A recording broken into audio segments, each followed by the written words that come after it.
Hello and welcome to Biovacha with Anam, and this is Nikita Man. So friends, in this video we are going to discuss about the respiration process and how many steps it involves to complete. So the first step is called breathing or pulmonary ventilation. Second step is called diffusion of gases across the alveolar membrane. Third step होता है gases का transport by the blood, and fourth step is diffusion of gases between the blood and tissues. And the fifth step की जो tissues होते हैं वो oxygen को use करते हैं कैटाबॉलिक रिएक्शंस में एंड CO2 को रिलीज़ करते हैं एज अ बाई प्रोडक्ट. तो सबसे पहले बात करते हैं अपन स्टेप फर्स्ट की, आपके ब्रीथिंग और पल्मोनरी वेंटिलेशन की. ब्रीथिंग और पल्मोनरी वेंटिलेशन क्या कहलाता है? सो ब्रीथिंग में दो स्टेप्स होते हैं, इंस्पिरेशन होता है और एक एक्सपिरेशन होता है.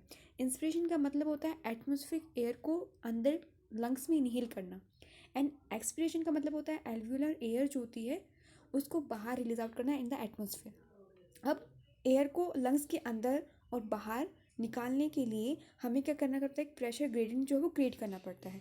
ठीक है, for the movement of air into and out of the lungs we have to create a pressure gradient. So कुछ टर्म्स है जैसे कि एटमॉस्फेरिक प्रेशर. एटमॉस्फेरिक प्रेशर यानी कि जो प्रेशर होता है एयर का with in the atmosphere is called atmospheric pressure. Intra pulmonary pressure यानी कि आपके लंग्स में या एल्वोलाई में जो प्रेशर होता है उसको इंट्रा पल्मोनरी प्रेशर कहा जाता है. इन दोनों टर्म्स को अपन इस्तेमाल करने वाले इंस्पिरेशन और एक्सपिरेशन को समझने के लिए. अब एक बॉयल्स लॉ होता है, बॉयल्स लॉ के अकॉर्डिंग प्रेशर जो है आपका इन्वर्सली प्रोपोर्शनल होता है वॉल्यूम के. ठीक है, pressure is inversely proportional to volume, यानी कि अगर जो प्रेशर ज़्यादा होगा तो वॉल्यूम कम होगा, और अगर प्रेशर कम होगा तो वॉल्यूम ज़्यादा होगा. दोनों के बीच में इन्वर्स रिलेशनशिप होता है, एक ज़्यादा होगा तो दूसरा कम होगा. ठीक है, अब हम पढ़ते हैं इंस्पिरेशन के बारे में. इंस्पिरेशन का मतलब क्या होता है, एयर को इनहेल करना from the atmosphere in the lungs. तो दो चीज़ें हमें बेसिकली रोल प्ले करती हैं. फर्स्ट आपका डायफ्राम. डायफ्राम क्या होता है, वो कॉन्ट्रैक्ट हो जाता है during the inspiration, it moves downward, and external intercostal muscles जो होती हैं वो भी कॉन्ट्रैक्ट करती हैं and lift the ribs and sternum upward. ठीक है, डायफ्राम नीचे की तरफ कॉन्ट्रैक्ट हो गया और ये रिब्स और स्टर्नम जो हैं ये ऊपर की तरफ कॉन्ट्रैक्ट हो गई. तो इन दोनों की वजह से क्या होगा, आपकी जो लंग्स की वॉल्यूम है वो बढ़ जाएगी, और लंग की वॉल्यूम बढ़ जाएगी तो प्रेशर क्या होगा, बिकॉज इनमें इन्वर्स रिलेशनशिप होता है.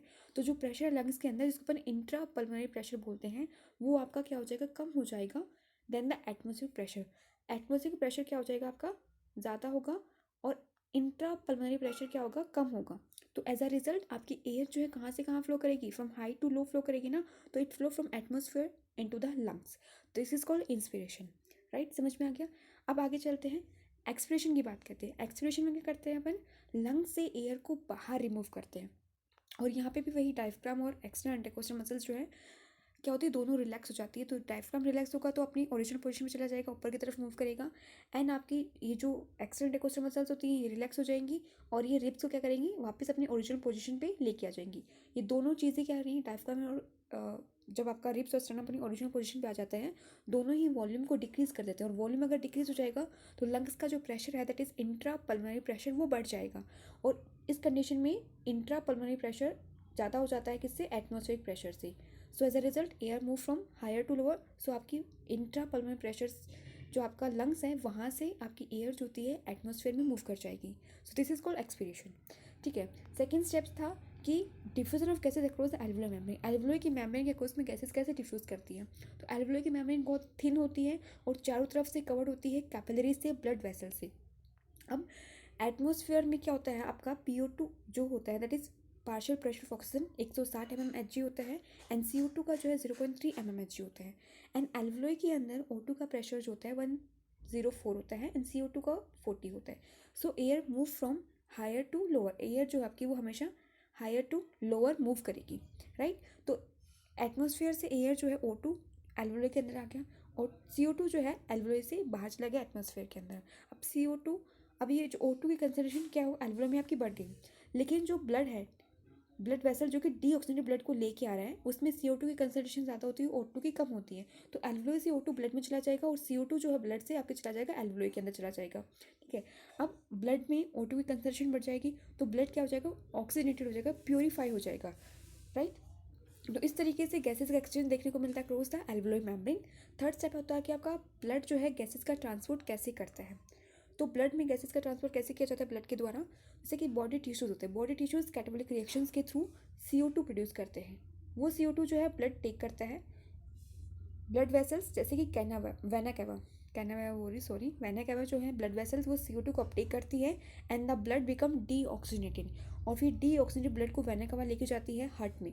ये क्या आपका हार्ट है, हार्ट के पास में लेके जाती है राइट एट्रियम में, राइट एट्रियम से ब्लड आपका जाता है राइट वेंट्रिकल में, राइट वेंट्रिकल से पल्मोनरी आर्टरी डीऑक्सीजनेटेड ब्लड को लेके जाती है लंग्स में, फिर लंग्स में आपका ब्लड जो प्यूरिफाई होता है, और फिर लंग्स से आपकी पल्मोनरी वेन ब्लड को, ऑक्सीजनेटेड ब्लड को लेके आती है बॉडी टिश्यूज में। अभी पीछे अपने पढ़ा था कि एल्वुलाई से ब्लड में आपकी O2 आ जाती है और CO2 जो है एल्वुलाई में चला जाता है, तो CO2 एल्वुलाई से बाहर निकल जाएगा एंड O2 जो है ब्लड में आएगा, पल्मोनरी वेन जो है उसको बॉडी टिश्यूज में लेके आती हैं, फिर बॉडी टिश्यूज वापस से कैटाबोलिक रिएक्शंस में इस्तेमाल करेंगे O2 को, और वो CO2 को एज अ बाई प्रोडक्ट जो प्रोड्यूस कर देती है, फिर वापस से ब्लड CO2 को लेके चलाता है हार्ट में, फिर हार्ट से वापस लंग्स में वापस प्यूरीफाई होगा। तो इस तरीके से आपकी साइकिल जो है चलती रहती है और ब्लड जो है वो गैसेज का ट्रांसपोर्ट करता रहता है।